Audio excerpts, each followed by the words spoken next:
दोस्तों केरला स्टोरी का ना ट्रेलर आ गया है। मैंने उसे देखा और मैं आपको बता नहीं सकता हूँ। मेरे मन के अंदर से ना एक आवाज आई जो सिर्फ मुझे रोना दिला रहा था। शायद आप सभी ने उसे देखा होगा। वैसे तो व्हाट्सएप यूनिवर्सिटी की चीजें पढ़ पढ़कर आपने हर चीज को नकारा है, किसी सच्चाई को मानने को तैयार नहीं हो, कश्मीरी फाइल्स बर्बाद कर दिया। मुझे लगता है इसकी जो कंट्रोवर्सी चल रही है वो भी आप लोग इसे बर्बाद करके ही मानोगे, लेकिन जो इसमें सच्चाई है कहीं ना कहीं तो वो सच है। इस स्टोरी में दिखाया गया है कि कैसे एक सिस्टमैटिक तरीके से ये लोग लव जिहाद के लिए काम कर रहे हैं। केरला स्टोरी का ट्रेलर देखने के बाद ऐसा लगता है कि अगर हमने पूरी मूवी देख ली तो हमारा क्या होगा। क्या उन सेकुलरिज्म कीड़े वाले लोगों को कुछ महसूस होगा जिन्हें कश्मीरी फाइल्स भी झूठी लगी थी। बहुत सारे टेरर एक्टिविटीज आजकल खुल गए हैं जो ये प्रूफ करने में जुटे हुए हैं कि जो ये केरला स्टोरी बनाई गई है ये सिर्फ प्रोपेगेंडा है, पैसों के लिए बनाया गया है। न्यूज़पेपर्स पढ़ते, न्यूज़पेपर की कटिंग्स पढ़ते, बुक्स पढ़ते, सच्चाई पता लगती कि वर्ल्ड के 57 कंट्रीज आज इस्लामिक कंट्री है। मैं ये नहीं कहता कि वो गलत है या हम गलत हैं, लेकिन मुझे दिक्कत उन लोगों से है। मेरे भी ग्रुप में बहुत सारे ऐसे लोग हैं जो इन सब बातों के लिए बोलते हैं कि क्यों हमेशा हिंदू या मुस्लिम करना, क्यों किसी धर्म पे जाना। मैं हिंदू मुस्लिम सिख ईसाई कुछ नहीं करता। कैसे उन्होंने एक प्रोपेगेंडा के तहत हमारी माँ बेटियों को यूज किया। यार लेडीज जो होती है ना, वो एक ऐसी डिवाइन शक्ति है इस वर्ल्ड की। भगवान ने वो डिवाइन शक्ति सिर्फ औरतों को दी है, जिसकी वजह से हमारे भाई, हमारे बहन या एक वर्ल्ड की पॉपुलेशन बढ़ती है। बहुत बड़ी शक्ति है।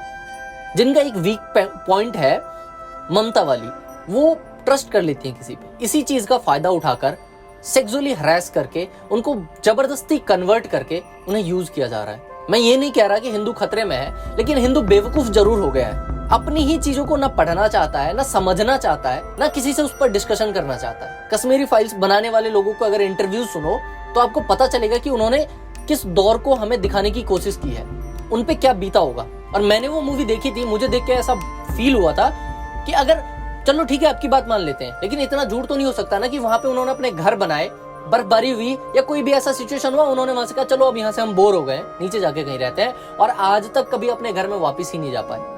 शायद ऐसी ही एक स्टोरी केरला स्टोरी आने वाली है या आ रही है। टीजर देखकर ना समझ आता है, left me with no words. उसके बाद ना अंदर से दिल रोता है ना। कभी ऐसा आपको फील हुआ हो, किसी के लिए आपने फील किया हो, वैसा मेरे को रोना आ रहा था। पता नहीं आप लोगों ने देखा और कैसा फील किया, या किस प्रोपेगेंडा के तहत आप लोग व्हाट्सएप यूनिवर्सिटी पढ़ने लगे हो या उस पर कोई चीज ऐसी बोलने लगे हो। रिक्वेस्ट है कि यार अपनी चीजों को पढ़ो तो, समझो तो किसने क्या किया है। हम कहाँ कह रहे हैं कि हिंदू खतरे में, लेकिन अगर यही हालात रहे ना तो बाकी 57 कंट्रीज की तरह ये भी ऐसा ही हो जाएगा।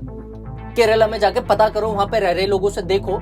घूमने के लिए हर जगह चले जाते हो, लेकिन जब ऐसी कोई बात आती है तो व्हाट्सएप पे आई हुई 2-4 लाइन की वो चीज पढ़ लेते हो जिसे प्रोपेगेंडा के तहत किसी ने तैयार किया हुआ है उसे। कभी ये कोशिश नहीं की कि उठा के वो किताबें पढ़ लें। लाइब्रेरी में रखी हुई किताबें हैं, लोगों की न्यूज़पेपर की कटिंग्स बनी हुई है, न्यूज़पेपर है उस टाइम के, बहुत सारी चीजें, लेकिन उस टाइम पे आप कह देते हो कि मीडिया तो बिकी हुई रहती है। कितनी बिकी रहती है भाई साहब, कुछ तो सच्चाई होगी ना।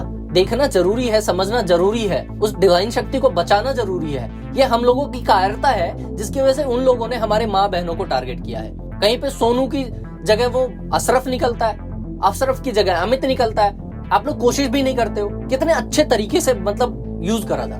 केरला स्टोरी की बात करूं तो आप देखो उसमें उस गुंडे ने कैसे उस लड़की को छेड़ने के बाद वो लड़की जब अपने हॉस्टल रूम में जाती है तो वहां पे उसे प्रोपेगेंडा के तहत कैसे बताती है कि हम लोग हिजाब पहनते हैं इसलिए हमें छेड़ा नहीं जाता।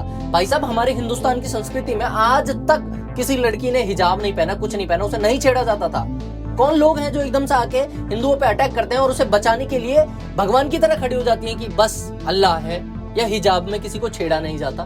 फेस टू फेस खुद को आईने में देखकर ना बोल नहीं पाओगे इस चीज को, और अगर बोल पाते हो तो निहायत ही बेशरम हो यार।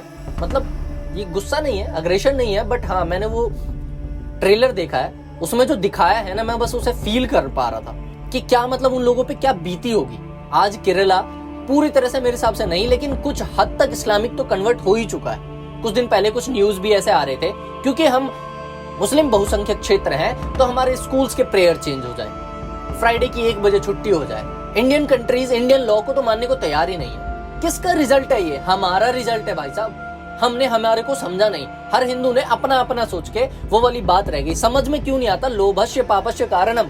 जिस लोभ, जिस सत्ता के मद में चूर होकर ना आप लोग ये कर रहे हो, उसी का रिजल्ट है कि आपका अस्तित्व खत्म होता जा रहा है। दुनिया भर के लोग राम को मान रहे हैं, दुनिया भर के लोग संस्कृति सनातन को मान रहे हैं, लेकिन हमारे खुद के लोग हिंदू धर्म में पैदा होकर या हिंदू के घर पैदा होकर, छोड़ो भारत में पैदा होकर ही भारत पे सवाल खड़े करते हैं। रीजन ये है कि व्हाट्सएप यूनिवर्सिटी पे पढ़े हो भाई साहब, आपने किताब पढ़ी नहीं, आपने संस्कृति पढ़ी नहीं, किसी से पूछा नहीं, मॉडर्न बन गए हो। भाई मॉडर्न बनो, लेकिन प्लीज सच्चाई को देखो। केरला स्टोरी आप देखो या ना देखो, लेकिन मैं देख के दोबारा इस पे वीडियो तो जरूर ही बनाऊंगा, क्योंकि जो उस 2 मिनट के ट्रेलर में दिखाया ना, उसने मेरे को अंदर से रुलाया। मैं देखना चाहता हूँ कि इन्होंने क्या दिखाया है, मूवी है या जो भी है, हिम्मत तो की उन्होंने दिखाने की। जो भी होगा देखेंगे, इसके बारे में आपको पता चले या ऐसा फील हो मेरी वीडियो देख के, या बहुत सारी वीडियोस अब तो यूट्यूब पे ट्रेंड हो रही हैं कुछ दिनों से इसी से रिलेटेड, केरला स्टोरी से, व्यूज के लिए कह लो या चाहे जैसे भी कह लो, लेकिन प्लीज जाके पढ़ो, पता करो। पढ़ने का मतलब ये नहीं कि व्हाट्सएप पे फिर कुछ आया पढ़ लिया या गूगल पे रिसर्च कर लिया, नहीं भाई साहब, कटिंग्स पढ़ी होंगी, बहुत सारे न्यूज़पेपर होंगे उस टाइम के, वो पढ़ लो, क्यों दबाया गया ये पढ़ लो, केस के सरकार की बहुत सारी रिपोर्ट्स आती हैं, उसे जाके पढ़ लो। अरे कुछ नहीं हो रहा तो घूमने जा रहे हो ना, केरला चले जाओ, वहां की चीजें दिख जाएगी। कश्मीर चले जाओ, कश्मीरी बहुत सारे लोग दिल्ली में रह रहे हैं, वहां से बात कर लो, उन लोगों से बात कर लो, पता लग जाएगी। उसके बाद डिसीजन लेना कि प्रोपेगेंडा ही है या शायद कोई सच्चाई दिखाने की कोशिश कर रहा है। हो सकता है मैंने कुछ चीज गलत बोली हो इसमें, या अग्रेशन में कुछ निकल गया हो, माफी चाहता हूं, लेकिन जरूरी है हिंदुत्व को समझना, सनातन को समझना, हिंदू धर्म के साथ क्या किया जा रहा है उसके समझना। और ये कन्वर्टर्स, मैं किसी धर्म के खिलाफ नहीं बोलना चाहता, और ना मैं बोलता हूं, क्योंकि सबके अपने अपने राइट्स हैं और सारे धर्म अपने लिए अच्छे होते हैं। इस्लामिक कंट्रीज बदल गई हैं, लेकिन आप अरब में जाकर देखो, मुस्लिम तो वहां भी हैं, शेख हैं, हिजाब वहां पे बैन है। मैंने सुना है ये दुबई में शायद बैन कर दिया, रोड पे नमाज पढ़ना बैन है। यार हम रोड पे खड़े होकर हनुमान चालीसा तो नहीं पढ़ रहे होते, लेकिन मैं रिक्वेस्ट करता हूँ आप प्लीज देखो, परखो, जानो, उसके बाद किसी चीज का डिसीजन लो और कहीं पे बोलो। केरला स्टोरी बनाई है, कम से कम जाकर देखो तो सही, जो वीडियो मैं नेक्स्ट बनाऊंगा। अगर उसे देखना चाहते हो, लगता है कि मैंने कोई शायद पॉइंट वाली बात कही है या मेरा अग्रेशन आपसे मिलता जुलता है, तो चैनल को सब्सक्राइब कर जरूर जाना, वीडियो को लाइक करना और अपने सारे सेकुलर दोस्तों को भेजना कि भाई साहब बुद्धि खोलो, कुछ तो है जो हमें जानने की जरूरत है, जिसके बारे में हमें नहीं पता है।